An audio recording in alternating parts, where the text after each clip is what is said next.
I'm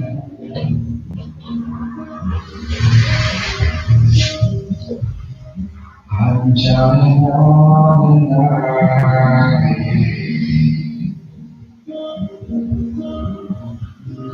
I'm counting on the night. Namaste, fellow yogis. Hope you are doing well today. Thank you for joining us for day 1 of our 8-day series called Yoga 101. Today's our introduction to yoga. This program is designed for people who are new to yoga or people who have experience with yoga but are looking to get just a little bit deeper with their practice and their understanding of proper alignment and proper ways to do the yoga, the breathing, and also maybe just learning to turn within and getting a little bit deeper. For today's class, a couple of props we could use. Of course, you don't necessarily need to have props, but if you do have them, a chair would be helpful. Just any old kitchen chair would do perfectly. A couple of blankets work just fine as well. And then a couple blocks. Of course, if you don't have any blocks, some heavy books or water bottles would work as well. And then a strap of some sort or a belt. If you don't have a strap, you could probably just pull a belt out of the closet. And with that, let's go ahead and take those 2 blankets. We want a little bit of support here to begin with. So if you take your blankets, I'm not sure what kind of blankets you have, but with our typical yoga blankets here, we fold them into a half fold and alternate the frays. And make sure that the folded edges are towards the same direction with the frays going in opposite directions. And we'll just take those 2 blankets and put them up against the wall and have a seat on the blankets. And then just come to a comfortable cross-legged position, whatever feels good for you.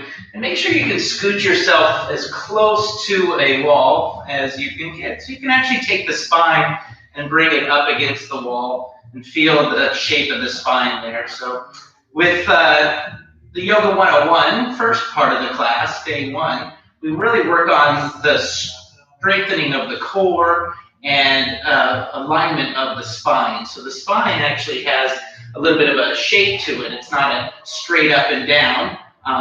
The natural shape to the spine actually has a couple of curves, creating almost like an S-shaped curve. And there's a little bit of a reason for that S-shaped curve, and it actually has a lot to do with what's at the top of that S-shaped curve, and that's our head up there. Typical human head weighs anywhere from like 12 to 14 pounds, and it carries a valuable computer up there. And if we walk around all day with a straight spine, instead of that S-shaped curve, it's kind of like bouncing the top of that computer on the top of a pogo stick. It can get jarred around in the head. So there's a structure that, well, was given to us by the creator that basically gives a little bit of a cushion for that computer at the top of our head. So with the spine, there's actually 33 individual bones called vertebrae. In between each one of those bones are these little discs, and they happen to be little cushions. And as we're walking and running and jumping and going up and down stairs and things like that, every time we take a sudden jarring step or movement, those discs get a little bit of a compression in between the vertebrae. And with proper alignment, we have the proper cushioning. What tends to happen over the course of our lifetimes, and actually just sometimes doing things accidentally, maybe the discs get a little bit warped. So we can have the vertebrae actually make more of a wedge, and when that happens, bulging can start to happen with the discs. And so in our yoga class, we try to bring some awareness into the proper alignment of the spine, and hopefully working to bring some harmony back into the body. For some of us, we might be in a little bit of dis-ease, and maybe by just working on strengthening the spine, giving that proper alignment, we can focus on creating some ease in the body rather than dis-ease.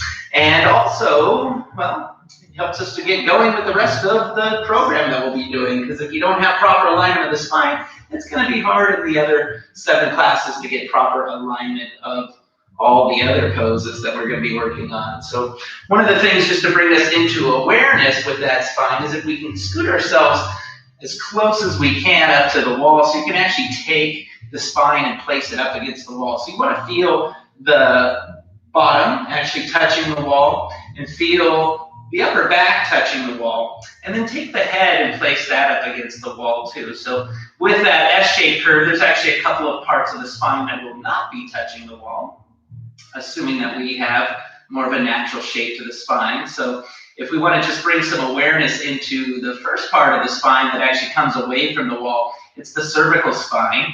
And if you take your peace fingers, it doesn't really matter which hand, but peace fingers on one hand, just kind of go back there and rub the space just below where the head is touching the wall and coming to the place where the shoulders are touching the wall, and just kind of go up and down and feel that curve.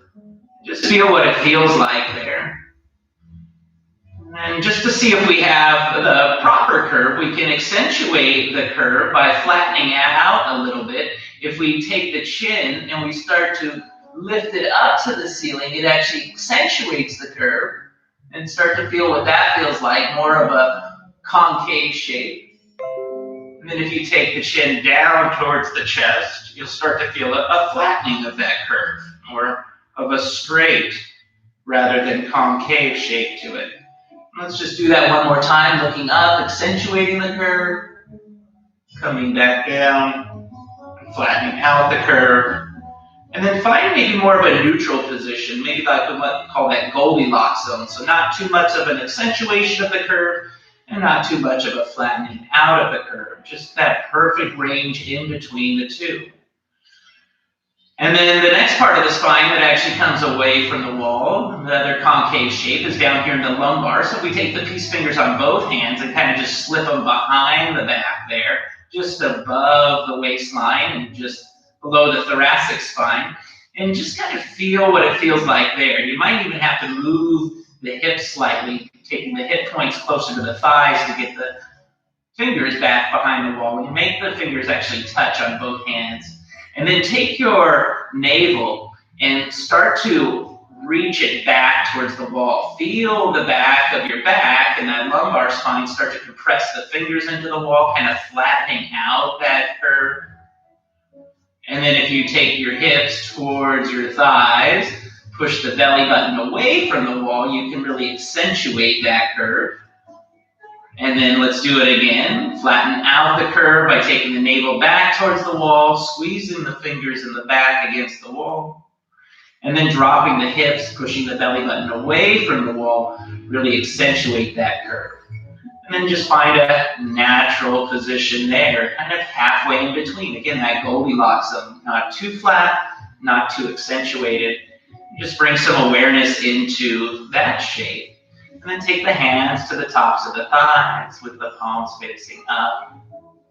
Gently close your eyes and arrive on your mat, hopefully with a straight, strong spine. So in our yoga practice here in the United States, we oftentimes practice 2 of the 8 limbs of yoga. So as we start to work through our 8-part series, we'll be working on the 3rd and the 4th part of the 8 limbs of yoga. So there's actually 8 different limbs. As a little bit of background to yoga, the first 2 are similar to the Christian beliefs of maybe like the 10 Commandments. You could kind of look at them like that. There's 5 of the core that are about the community. Nice things to live by, like don't lie and don't steal. The next limb is another 5 things that are more on the personal side of things, taking care of yourself, being clean, not just in the body, but also clean in the mind. And then what we do practice here in the United States are oftentimes are limbs 3 and 4.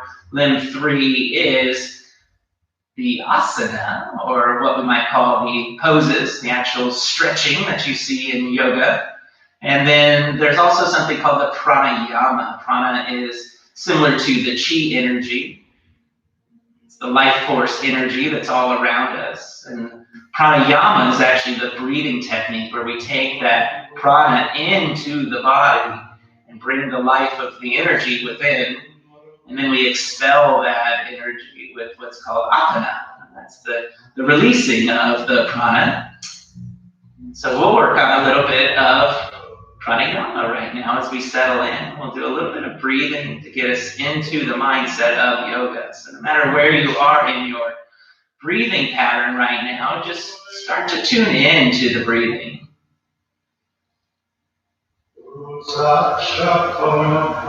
Just notice how your body is naturally breathing without taking any control of the breath.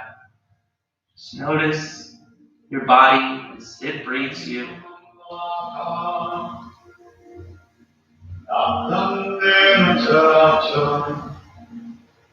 And then working to take a little bit of control of the breath, release all the air out from the mouth.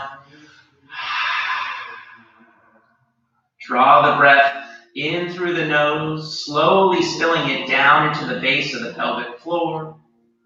Drawing it up through the lateral side bodies, coming into the upper chest, broadening the collarbone.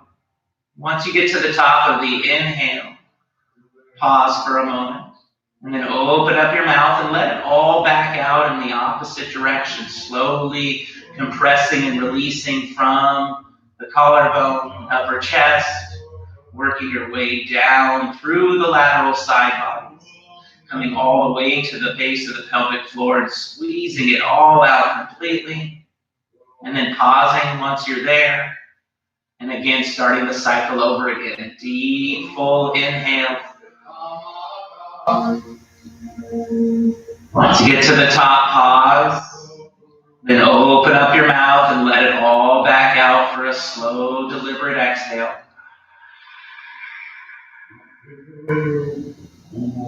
Beautiful. One more time, deep, full inhale. And then pause. And slow, deliberate exhale to let it all back out. Now seal the lips. And gently begin to draw the breath in through the nose for a count of 1, 2, 3, 4, 5. Pause.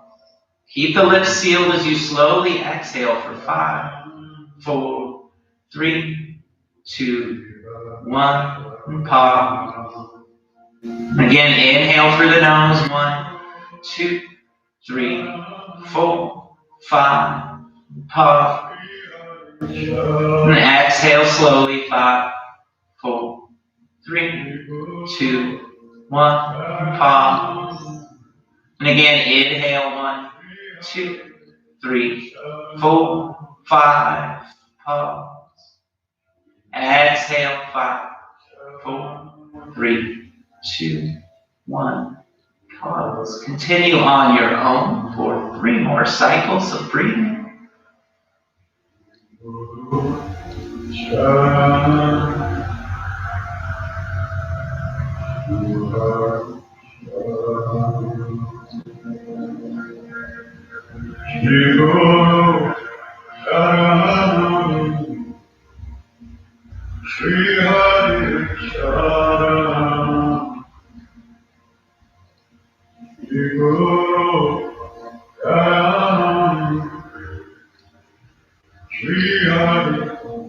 And at the bottom of your last exhale, try to maintain that rhythm to the breath, but gently blink your eyes open. Bring your prana through your eyelashes. Keep that straight, strong spine up against the wall, and on your next inhale, reach your arms forward in space. Now take the heads of the shoulders back towards the wall and sink the shoulders away from the ears. Keep the low ribs corseting in. Keep that natural shape to the spine. And without moving the spine, on your next inhale, begin to just lift the arms up overhead. Come as high up as you can with the thumbs as close to the wall as you can. And then pause. Take the shoulders again away from the ears. Keep the low ribs in. Try to maintain a neutral spine. Root down into the sitting bones and inhale, lift up through the middle fingers. And then see if you can reach the thumbs back a little bit farther. And bring a slight little internal rotation to the arms so the pinkies come in, thumbs come out. Again, root down into the sitting bones. Inhale, lift up through the fingers without lifting the shoulders. And then on your next exhale, gently begin to lower the arms back down towards the earth. Flip the palms to face up. And bring the hands back down towards the thighs. Awesome. Let's try that again. Keep that spine in a neutral position. Inhale, reach the arms forward in space, palms facing in. Take the heads of the shoulders back towards the wall. Soften the shoulders away from the ears. Keep the low ribs in and your navel reaching back towards the wall. Neutral spine. Inhale, reach the arms up overhead. Come to your edge and pause. And then root down with the sitting bones. Inhale, lift up through the fingers without lifting the shoulders. And then exhale, see if you can take the thumbs back a little bit closer towards the wall. And then bring a slight internal rotation. Pinkies in, thumbs out. Root down into the sitting bones. Inhale, lift up through the fingertips. And then exhale, slowly begin to lower the arms down without moving the spine. Flip the palms to face up. And bring the hands back to the tops of the thighs. Awesome. Let's go ahead and pull the blanket away from the wall. So the nice thing about having the wall is it gives us a little bit of a support and helps us feel the resistance. Of course, we don't always have a wall with us everywhere we go, so it's also good to find that proper posture, coming to a point away from the wall, but imagining that the wall is still there. So come to the blanket, and if you have a blanket that's folded, or two blankets that are folded, come as close as you can to the folded edge this time. So rather than backing up towards the back of the blanket, get towards where there's a little bit of a firmness into the folded edge. Reach under the sitting bones and remove the flesh out from underneath there. Take your hands by your hips and press the fingertips down towards the earth. Lift the spine up towards the ceiling. And notice when you do that, the low ribs want to flare out. Try to corset the low ribs in. Bring the navel back towards the spine. Take the shoulders, squeeze the shoulder blades together. Drop the shoulders away from the ears. Maybe take the peace fingers on one hand and just go back and feel that cervical spine. Make sure you don't have too much of an accentuated curve with the chin up or too much of a flattened curve with the chin down. The chin should be at a neutral position, taking the palate back slightly, but stretching the top of the head, the crown up towards the ceiling. Keep that natural shape to the spine. Take the hands back to the tops of the thighs, close the eyes.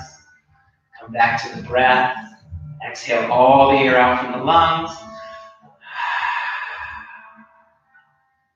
Take a deep inhale through the nose. 1, 2, 3, 4, 5. Keep the lips sealed as you exhale through the nose. 5, 4, 3, 2, 1. Inhale. 1, 2, 3, 4, 5. Exhale. 5, 4, 3, 2, 1. Inhale again. 1, 2, 3, 4, 5. Exhale. 5, 4, 3, 2, 1. On your next inhale, gently blink the eyes open. Try to maintain that rhythm to your breath. And on the next inhale, extend the arms forward in space. Now imagine the walls back there. Keep the spine up against the imaginary wall. Take the heads of the shoulders back towards the wall and soften the shoulders away from the ears. Keep the navel reaching back towards the imaginary wall, the low ribs in, and inhale, begin to lift the arms up overhead. Come to your edge and pause. Push down with the sitting bones, lift up through the fingers, and exhale, take the thumbs back just a little bit more. And then bring a slight internal rotation, pinkies in, thumbs out. Push the sitting bones down, lift up through the fingers. And then exhale, start to slowly lower the arms back down without moving the spine. Palms face up as you come all the way down. Awesome work. Let's do that one more time. Keep the spine in that neutral position. Inhale, extend the arms forward in space. And then begin to lift the arms up towards the imaginary wall behind you. Come to your edge and pause. Push down with the sitting bones. Keep the low ribs in. Lift up with the fingertips. And then take the thumbs back just a little bit more. Keep the shoulders soft.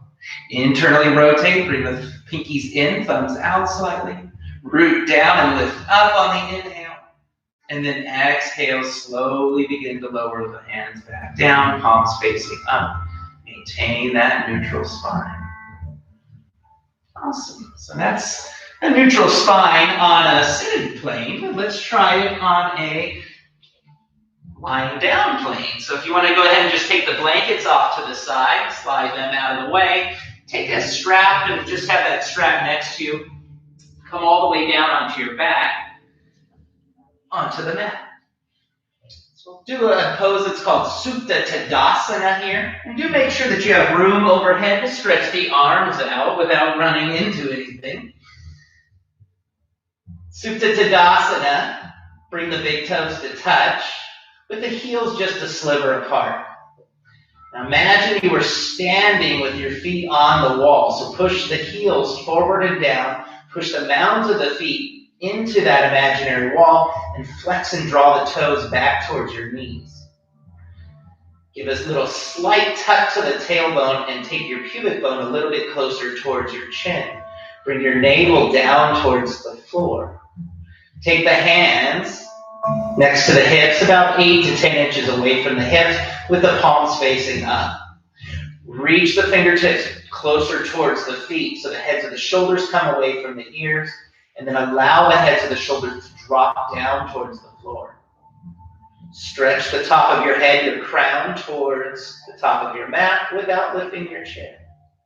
Let's just find that neutral shape with the spine. So take peace fingers on one hand, go back, find that cervical spine, and just feel that natural curve. Do you have that Goldilocks zone? And if so, maintain. If not, go back to that Goldilocks feel. And then take the peace fingers on both hands, go underneath the lumbar, and notice if it's lifting considerably away from the floor or is rather flat and pressing into the floor. And then work to create that natural shape to the lumbar, going into that Goldilocks zone there. And if you got it, awesome. If you don't, get there. And then take the hands next to the hips with the palms facing up again. Keep the shoulders drawing towards the feet and away from the ears. Keep the low ribs in, and on your next inhale, begin to lift the arms straight up towards the ceiling. And then on the exhale, begin to lift the arms overhead. Now notice when you do this, do the low ribs want to flare out and lift away from the floor? Try to keep the low ribs in by scooping the tailbone under and lifting the pubic bone more towards your chest. Once you get as high as you can up overhead, pause.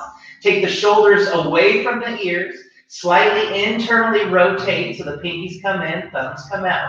Push the heels into that imaginary wall. Reach your fingers in the opposite direction. And then exhale, begin to lift the arms up overhead. Flip the palms, and lower the hands down with the palms facing up. Let's do that one more time. On your inhale, begin to lift the arms up overhead. Don't move the spine, just move the arms. Exhale, reach the arms up overhead. Come to your edge and pause. Don't let those low ribs flare in. And don't let the belly reach up towards the ceiling. Push the heels into the imaginary wall. Reach the fingers in the opposite direction. And then exhale, begin to lift the arms up overhead. Flip the palms. Bring the hands back down towards the floor. Awesome. From there, go ahead and bend your right knee into your chest. We'll start to wake up the thighs and the hamstrings a little bit here. Take the strap and open your strap up. You don't have to find the exact midpoint of the strap, but find somewhere around the midpoint and strap up the mound of your right foot. So the mound is that spot just below the toes, just above the arch. It's a soft, fleshy part. Walk the hands as close up to the strap you can, as close to the feet, and then begin to extend the right leg straight up towards the ceiling. Now notice that the shoulders are starting to flare away from the floor and start to lower the shoulders back down towards the floor and take them away from the ears. Keep your left leg just as strong as your right. Push the right heel up into the ceiling, push the mound up into the strap, and flex the toes back towards your nose. Take a deep, full inhale. And on your exhale, bend your elbows slightly and begin to bring the right toes a little bit closer towards your nose. Again, push the heel up towards the ceiling. And notice how you might start to feel a burn in the back of the right leg. And this is what we're looking for. If you, in fact, bend the knee slightly, you might notice that that bend goes away, and now we're not really practicing our yoga. So to practice the yoga, push the heel up. Get that knee cap straight and locked. And then take another deep inhale. Exhale, bend the elbows. Take the toes a little bit closer towards the nose. Next to the left, Supta Tadasana. And then switching it out, bend the left leg in, find the strap, and strap up the mound of the left foot. And then work to extend the left heel up towards the ceiling. Push that right heel into the imaginary wall. Push your left heel up. Push the mound of the left foot into the strap. Flex the left toes back towards your nose. Take the heads of the shoulders away from the ears and down towards the floor. Keep the right leg just as strong as the left. Take a deep inhale breath. And on the exhale, begin to bend the elbows. Take the left toes a little bit closer towards your nose. 2 more times. Deep, full inhale. Keep that left knee locked. Exhale, bend and take the toes a little bit more. 1 more time. Push your left heel up. Push the right heel into the imaginary wall. Bend the elbows. Take the toes a little closer towards your nose. And then exhale, release. Bend the knee. Release the strap. Stretch the arms up overhead and point the toes towards the opposite direction. And then bend the knees in towards the chest. Give yourself a hug, a squeeze. And then rock and roll yourself up to a stand or seated position. And then we'll come up to a standing position. So we felt the natural shape of the spine using the wall. Then we felt the natural shape of the spine using the floor. And now we'll find the natural shape of the spine using nothing. But we will actually use a strap here. We'll do what's called a yoga jetpack. This will help to bring some awareness into the proper alignment of the shoulders. So if you take your strap somewhere around the midpoint and just take that strap and put it around the back. It should just be about the spot where the thoracic spine and the lumbar start to meet, just about where the bra strap would be for the ladies out there. And then take one end and just throw it over your shoulder. Take the other end and throw that over your shoulder. Be careful that there's no kinks or creases in your strap or your belt. And then take the 2 ends and cross them over. So it makes an X right in the small of the back. From here, take both ends of the strap in your hands. And take the hands out about 10 inches away from the hips. And just hold out for a second there. Let's find a standing Tadasana this time. So we practiced Supta Tadasana just a moment ago. Standing Tadasana, similar thing, only now we're standing rather than lying down. So bring the big toes to touch. Bring the heels just a sliver apart. Now oftentimes as we go through life, we also tend to bring the hips a little farther forward because we're always moving in that forward direction. And what we want to do is try to bring the hips a little bit back over the heels. We want to root down firmly into all 4 corners of the feet. So see if you can lift up the toes rather than gripping the toes into the mat. See if you can spread the toes out wide. If you can keep those toes spread wide, gently place them back down onto the floor without, again, gripping. Lift up on your pubic bone and scoop your tailbone under. Start to create that natural shape to the lumbar spine. And then stretch the top of your head, your crown up towards the ceiling without lifting the chin or lowering the chin. Take the chin and the gaze straight across the room. Create that natural shape in the cervical spine. And then take your hands with the strap and begin to pull the strap in opposite directions away from the body. And notice that the heads of the shoulders start to come back and down, away from the ears. Now also notice when you do that is the low ribs starting to flare out.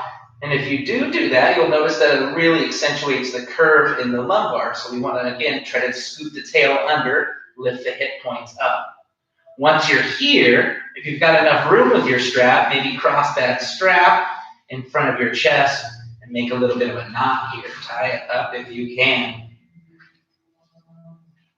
And the nice thing about the strap here is we can start to feel some resistance as we move the arms up over the head. You might find as you start to lift the arms that the strap starts to push into the shoulders. This can bring some awareness into lowering the shoulders down and away from the ears. And you might also notice that the strap gets a little bit tighter in the front of the chest, and that can bring awareness to a flaring out of the low ribs. We want to bring those low ribs back in. So from here, let's take full Tadasana. Extend the fingers down towards the earth. The palms should face forward.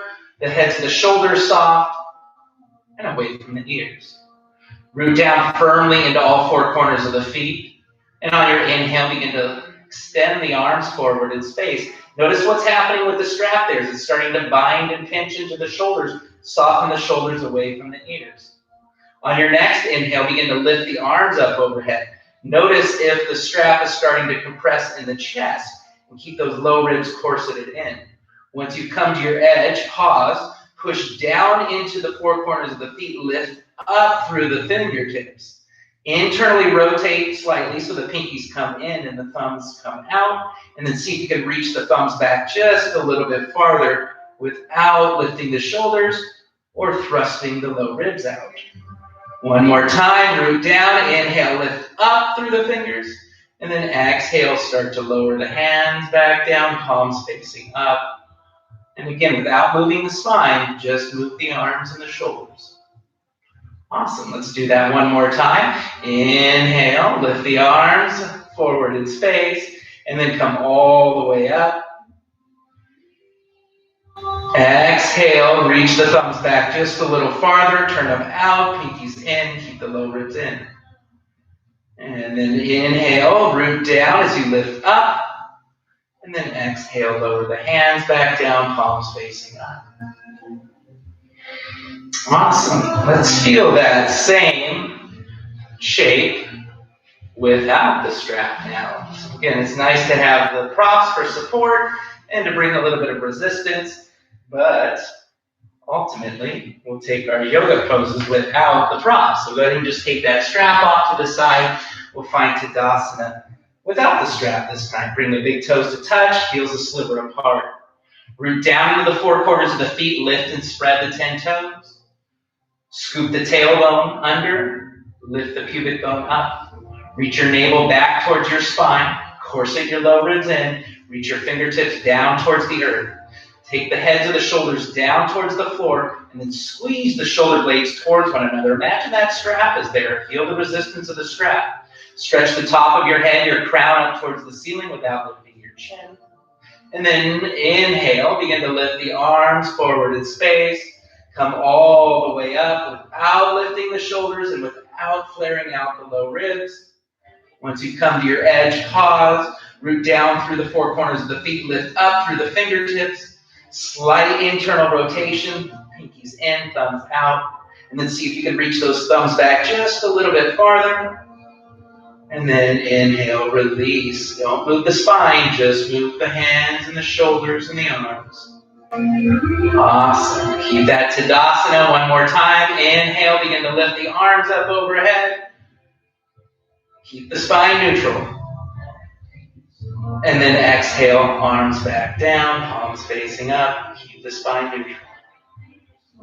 Awesome work. Cool. From there, we're going to move into a common pose that we do in yoga called the down dog. But we'll kind of work our way into the down dog with a couple of variations of that, just so we can bring some awareness into the shape of the spine.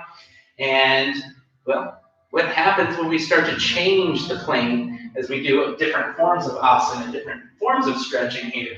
So we're going to do a pose called wall dog. We will be using the wall to do wall dog. And we want to bring some awareness to the hands. In downward facing dog, the foundation of the pose is in the finger or in the hands themselves. we want to take your heels of your hands, this part, and just take it to the hip points. So the hip points are these bony protrusions. In fact, you might want to just take a moment and find those things. There's these bony protrusions on the front of the hips. Find those hip points. Take the heels of the hands and place them just on the tips of the hip points. So we don't want the hands in so much. We want them just on the outside of the hips, kind of where that part of the thumb, that fleshy part of the thumb was touching those hip points. And then find a wall and walk up towards the wall. You want to bring the fingers up towards the wall. And if you're lucky enough and have some good wrist mobility, you might be able to get the palms all the way up to the wall at this point. If you're like me and you can't, that's okay, because we're going to get there. Make sure that the 10 fingers are spread out as wide as you can get them, and try to make the V of the peace finger pointing straight up towards the ceiling. Now keep the hands connected to the hip points, but then start to walk the hip points away from the wall. Come to a point where you can bring the palms all the way to the wall, and then push the palms into the wall. Spread the fingers out as a little bit wider. And again, make sure the V of the peace fingers is pointing straight up towards the ceiling. Begin to walk yourself back away from the wall so that the heels are about 2 inches back more than the hips. You want to press your hands firmly into the wall so the elbows start to straighten out. Make sure your feet are separated about hip width distance. Bend your knees a couple of inches. Drop your hip points down towards the floor. Lift your sitting bones up towards the sky. And work to then push the thighs back as you straighten the knees. Take the gaze just down towards the floor. Your biceps should surround your ears.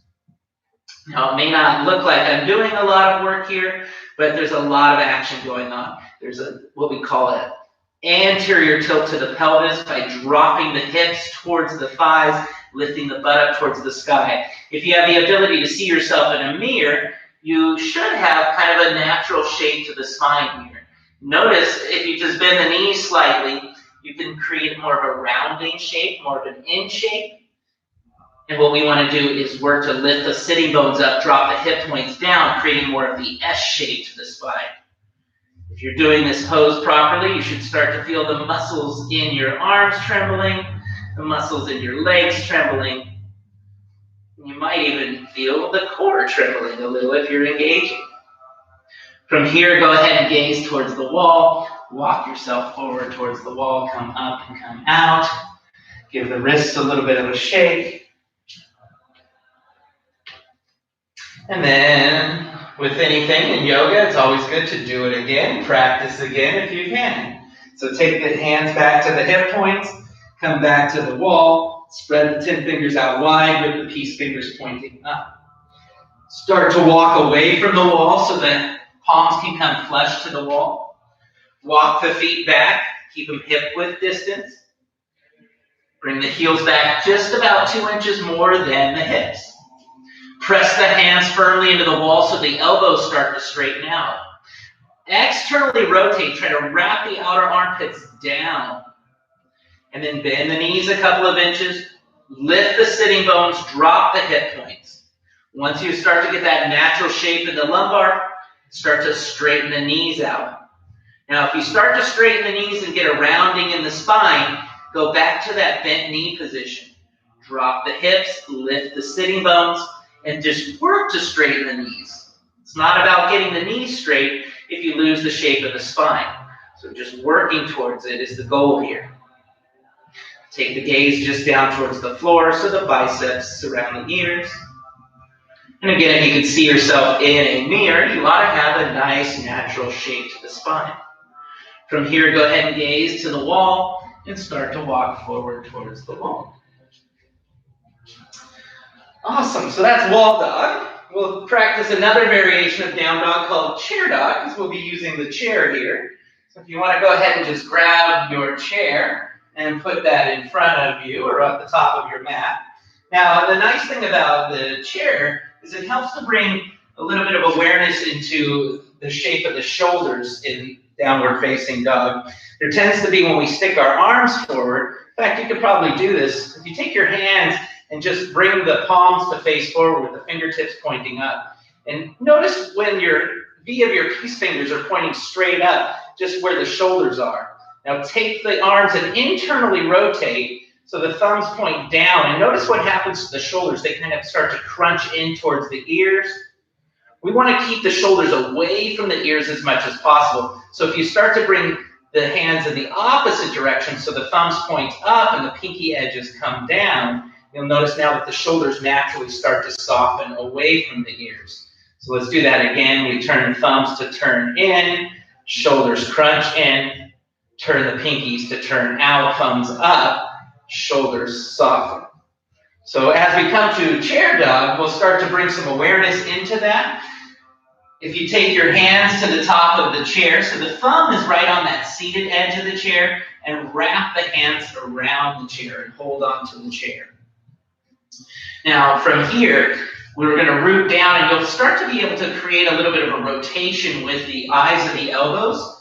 So if you maybe just take the arms and kind of rotate the arms, you'll notice that the eyes of the elbows can turn all the way to face each other, and then maybe to face the chair. Some of you might be hypermobile, where the eyes of the elbows can actually turn in opposite directions, and we don't want to do that. So if you find when you're doing this little bit of rotation that that's happening, what I'd like you to do is bring a little bit of awareness into that, and maybe bring the elbows so they rotate more in. We want to kind of think about the left elbow going to the right corner of the chair, and the right elbow kind of going to the left corner of the chair. So what we might call a 10 and 2 o'clock position, if we were thinking about the top of the chair as a clock.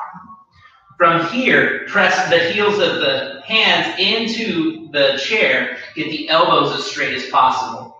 Start to take the shoulders back and down if they're crunching in towards your ears, and then start to walk the feet back.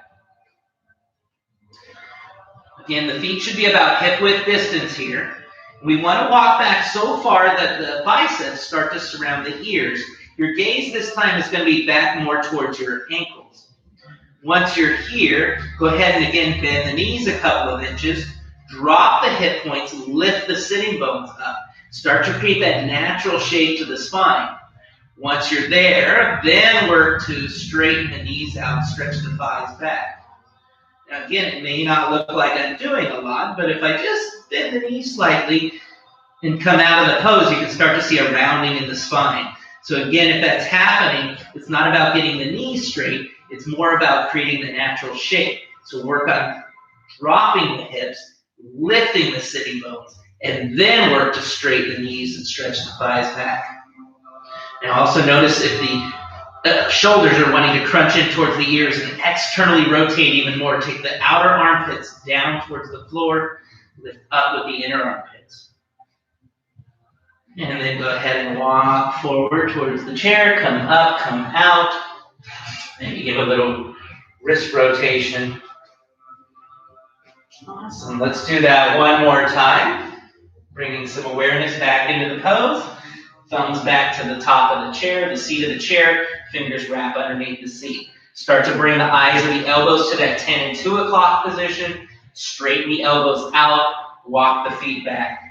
Keep the feet about hip width distance apart, and bring the heels back about 2 more inches more than the hips, so that the biceps again surround the ears as you gaze back through the ankles. Once you're here, bend the knees a couple of inches, drop the hip points, lift the sitting bones, and work to straighten the knees out.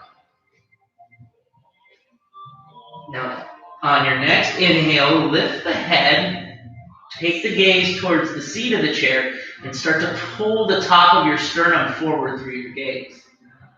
And then take your gaze back through your ankles and work to stretch your sitting bones back towards the wall. And then from here, go ahead and walk forward, walk out, come away from the chair, take the chair off to the side, and we'll work on our down dog on the floor now. As you come down onto your mat, the foundation in down dog, like I mentioned earlier, is all in the hands here. So while it is a pose that has the feet and the hands on the floor, it all starts with the hands. And there's a common yoga injury that's been occurring with improper use of the down dog or improper posture with the down dog. Oftentimes as we get into this, we start to put a little bit of weight more into the pinky edges of the hands. We want to bring the weight actually into what we might call the L shape of the hand, so pushing down into the index and thumbnail rather than the pinky edge. By doing that, what it does is it takes the weight away from the smaller bone, known as the ulna, and brings the weight into the thicker bone, known as the radius. And by also doing that, it allows us to rotate those eyes of the elbows to that proper shape. So just go ahead and do that first. Take the hands about shoulder width distance apart, spread the 10 fingers out wide, and make sure the V of the peace finger is pointing straight to the top of your mat. Start to push into that L shape of the hands, and then see if you can rotate the eyes of the elbows. Bring them to face in, and then bring them more towards the top of the mat. And again, if you find that you can actually take the eyes of the elbows in the opposite direction, don't do that. Bring a little micro bend into the elbow so that the left elbow is pointing to a 2 o'clock position, right elbow to a 10 o'clock position. And that's the foundation in the hands. Once we have the hands in place, it's a matter of now getting the elbows straight and then wrapping the heads of the shoulders away from the ears and the outer armpits down towards the floor. From here, step one leg back into a plank position, step the other leg back into a plank position. Now the feet should be about hip width distance apart. Press down firmly into the L shape of the hands without moving the feet or the hands. Just begin to lift the hips up and back, working to push the heels down, and this time take the gaze more towards the thighs. Again, the biceps should surround the ears. Now, if you're not doing the pose as properly as you should, there could be a little bit of a rounding in the spine. So to take that rounding out, bend the knees a little bit, drop the hip points, lift the sitting bones, keep that natural shape to the spine, and then work to push the heels down towards the floor. Straighten the knees out, stretch the thighs back. As you're doing that, if you start to get the rounding in the low back, come back to that bent knee position. Anteriorly tilt the pelvis so the hips drop, butt lifts, and then once we've got that natural shape, work to straighten the legs, but maybe not get them straight. We're just working to get them straight. From here, go ahead and gaze to the top of the mat. Pull the top of the sternum forward through the gaze, and then gaze back through the thighs, and push your heart back through your gaze. And then go ahead and bend your knees and come on down. Now, if you felt like you were slipping a little bit there, you can always take a towel or something to help with the hands. But one of the things we want to avoid doing in the down dog is once you're in the full pose, if you start to find yourself slipping, is to move the hands or the feet closer towards each other, because then you're losing all the benefits of the pose. And that's not what we're supposed to do. So let's do it one more time just to see what we are supposed to do and get that feel to our down dog. Press down into the L shape of the hands, spread the 10 fingers out wide. Wrap the eyes of the elbows to 10 and 2 o'clock. Take the heads of the shoulders away from the ears. Get those arms straight first. One leg back into a plank position. The other leg back into a plank position. Once you're here, begin to lift the hips up and back into a downward facing dog. Take the biceps to surround the ears, the gaze to the thighs. Bend the knees a couple of inches. Drop the hip points. Lift the sitting bones. And then press the heels down. Work to straighten the knees. Stretch the thighs back. But keep that natural shape to your spine. Inhale, gaze forward, and exhale, bend the knees, drop down. And give the wrists a little bit of a rotation. Awesome work. So we're working on creating that natural shape to the spine. Let's do one more pose that'll get us a little bit more in a different plane here. We'll take the two blocks and stack them at the top or at the side of your mat, about shoulder width distance apart. Come to Tadasana at the center of the mat. And then bring the fingertips together, the elbows out wide, and take a big hop or step out to a wide stance. Now the wide stance really should have your feet directly underneath your wrist. So if you point the fingertips down towards the ankles, see if you can stack them under. If you can't, well, maybe see if you can't. Walk out just a little bit wider. You might start to feel an intense stretch starting to occur on the inner thighs and the outer glutes. That's okay. Take a look at your feet once you're in that wide stance. We want the outside edges of the feet parallel with the short end of the sticky mat. So it's a little bit of a pigeon toeing in. Bring the big toes in slightly. Push the outer heels out. Now here we want to keep the kneecaps lifted and start to feel the muscles around your femur engage. Take your hands to those hip points again. Start to lift those hip points up. Scoop the tailbone under. Take the heads of the shoulders back. Start to create a little bit of a back bend here. Inhale, gaze up. And on your exhale, spill the hips down towards the floor and take your hands onto the block. Now, if you have the ability to see yourself in the mirror, we're trying to create a flat spine parallel to the floor. So some of you may be able to take the block to a different setting, a slightly lower setting, keeping that same shape. Some of you even lower. Some of you might even be able to do this without any props, and that's okay too. Just where are you and what's your level? Now, as you're doing this, you might notice that the knees want to bend here. That's okay, just to help get us into the pose, but once we're in the pose, the knees should be straight. So with those knees bent slightly, tuck the hip points down towards the floor, lift the sitting bones up towards the sky. Start to create that natural shape to the lumbar, and then work to straighten the knees out, stretch the thighs back. Press the hands into the floor, and pull the heels of the hands back towards your body as you pull the sternum forward to the top of your mat. And then from here, go ahead and release in that pose. Walk the feet in about 6 inches on each side. Little pigeon toeing in. You might find that you need to bring the blocks in if you took them out. Again, we're working to get a flat spine here parallel to the floor. Bend the knees a couple of inches. Drop the hips, lift the sitting bones. Press the hands into whatever you're pressing into. Straighten the knees out, stretch the thighs back, pull the sternum forward. Take the shoulders away from the ears. Create that natural shape to the spine.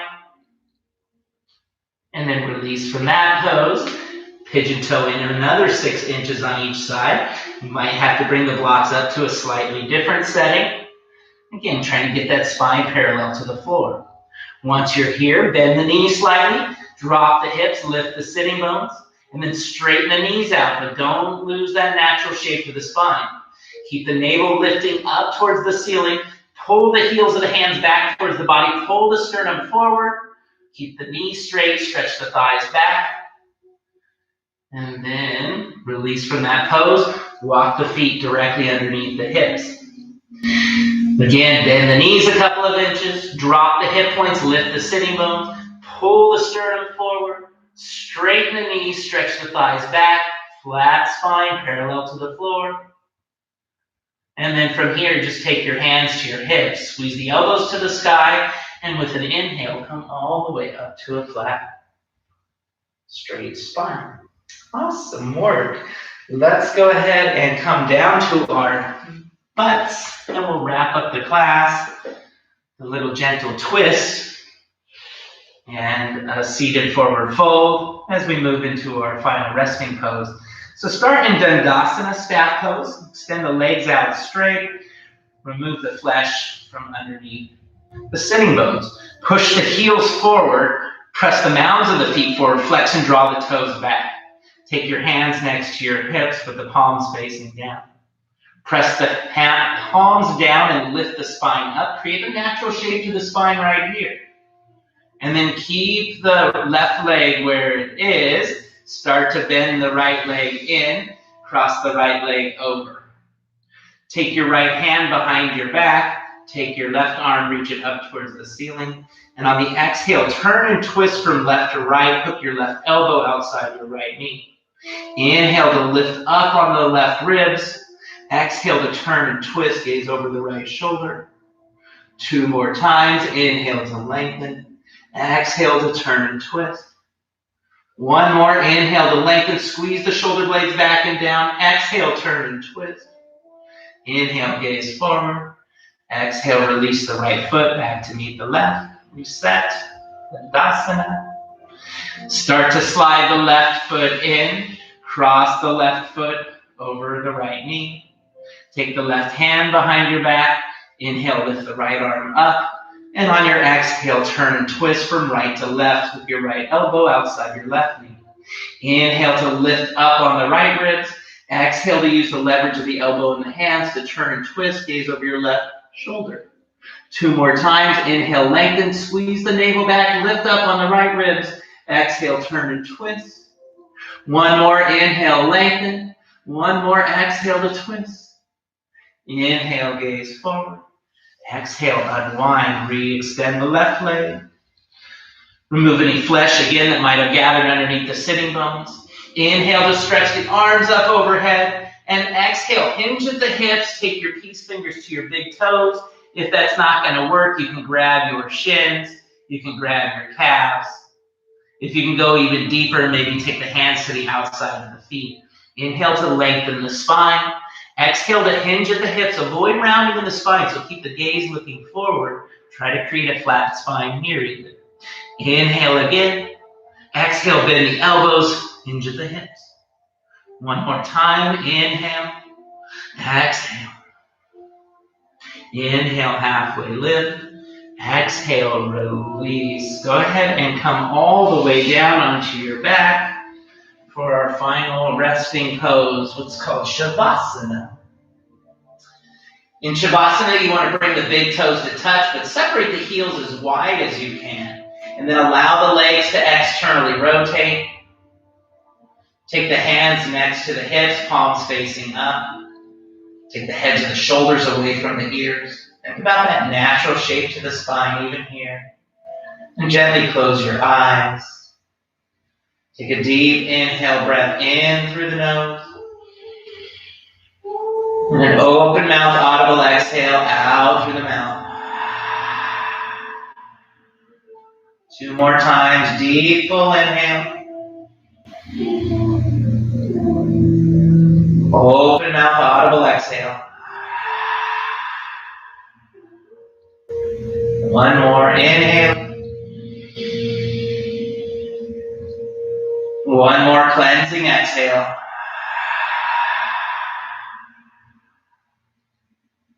Just return to your normal breathing. Release your tongue from the roof of your mouth. Unclench your jaw. Relax the muscles around your eyes, ears. Allow the thoughts in your mind to run free.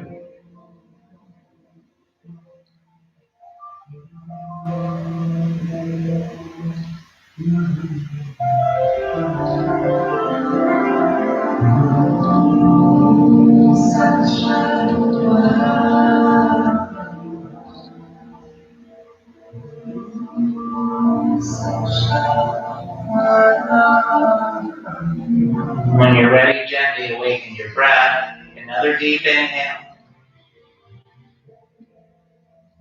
Another open mouth, audible exhale. Some slow, deliberate movements into the body, rotating the wrists and the ankles. And squeeze the legs together, reach the arms up overhead. Create an end-to-end stretch. Allow the spine to lift away from the floor slightly.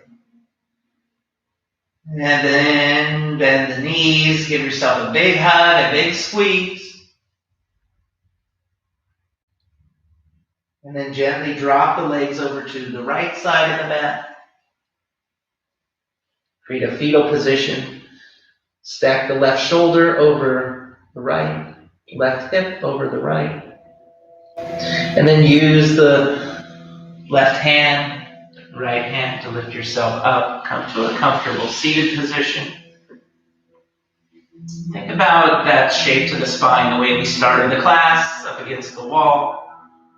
Remove any flesh from underneath the sitting bones. Just press the fingertips down to lift the spine up. Take the heads of the shoulders back and down. Keep that natural shape to your spine. Connect the hands into heart center. Press the thumb to the sternum back into the thumb. Thank you for joining me for day 1 of our 8-part series called Yoga 101. I invite you to join us for the other 7 parts as we expand our practice or just work on getting into our practice. To seal the practice, draw the thumb up to your third eye space and allow the highest in me to honor the highest in you. Namaste.